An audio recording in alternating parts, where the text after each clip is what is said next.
സർക്കാർ രൂപീകരണ നീക്കങ്ങളുമായി മുന്നോട്ടു പോകുന്ന NDAയിൽ സമ്മർദ്ദം ശക്തമാക്കി JDUവും TDPയും പൊതുമിനിമം പരിപാടി, ജാതി സെൻസസ് എന്നിവ വേണമെന്ന് JDU ആവശ്യപ്പെട്ടു. TDPയും തങ്ങളുടെ ആവശ്യങ്ങൾ മുന്നോട്ട് വച്ചിട്ടുണ്ട്. ശനിയാഴ്ച സത്യപ്രതിജ്ഞ നടത്താനാണ് BJP ലക്ഷ്യമിട്ടിരുന്നത്.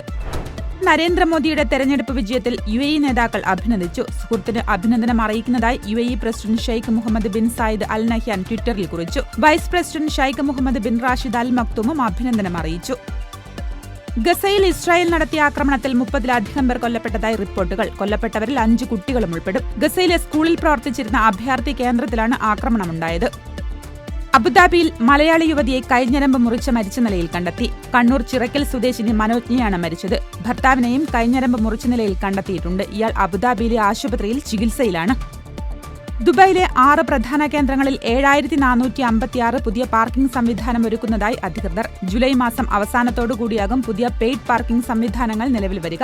നഗരത്തിലെ തിരക്ക് പരിഗണിച്ചാണ് പുതിയ തീരുമാനം. കനത്ത ചൂടിന് ആശ്വാസമായി UAEയുടെ ചില ഭാഗങ്ങളിൽ വരും ദിവസങ്ങളിൽ മഴയ്ക്ക് സാധ്യതയുണ്ടെന്ന് കാലാവസ്ഥാ വിദഗ്ധർ അറിയിച്ചു. ഒരു മാസം മുമ്പാണ് UAEയിൽ മഴ പെയ്തത്. ശേഷം കനത്ത ചൂടിലേക്ക് കാലാവസ്ഥ എത്തിയിരുന്നു. ഷാർജയിലെ 5 കെട്ടിടങ്ങളിൽ പ്രത്യേക തീ പ്രതിരോധ സംവിധാനം ഏർപ്പെടുത്തിയതായി അധികൃതർ. ഷാർജ ഭരണാധികാരി കഴിഞ്ഞ ദിവസം പ്രഖ്യാപിച്ച പദ്ധതിയുടെ ഭാഗമായിട്ടാണിത്. നിലവിലുള്ള 40 കെട്ടിടങ്ങൾ അഗ്നിസുരക്ഷമാക്കുന്നതിന് സർക്കാർ ചെലവ് വഹിക്കുന്ന പദ്ധതിക്ക് 100 മില്യൺ ദിർഹം കഴിഞ്ഞ ദിവസം അനുവദിച്ചിരുന്നു. കഴിഞ്ഞ ദിവസം തീപിടുത്തത്തെ തുടർന്ന് അടച്ചിട്ട ദുബായിലെ ബരാസ്തി ബീച്ച് ബാർ ഇന്ന് തുറന്നു പ്രവർത്തിക്കും. രാവിലെ 9 മണി മുതൽ പ്രവേശനം ലഭ്യമാകും. കനത്ത ചൂടിന്റെ പശ്ചാത്തലത്തിൽ ശക്തമായ സുരക്ഷാ സംവിധാനങ്ങളും ഇവിടെ ഒരുക്കിയിട്ടുണ്ട്.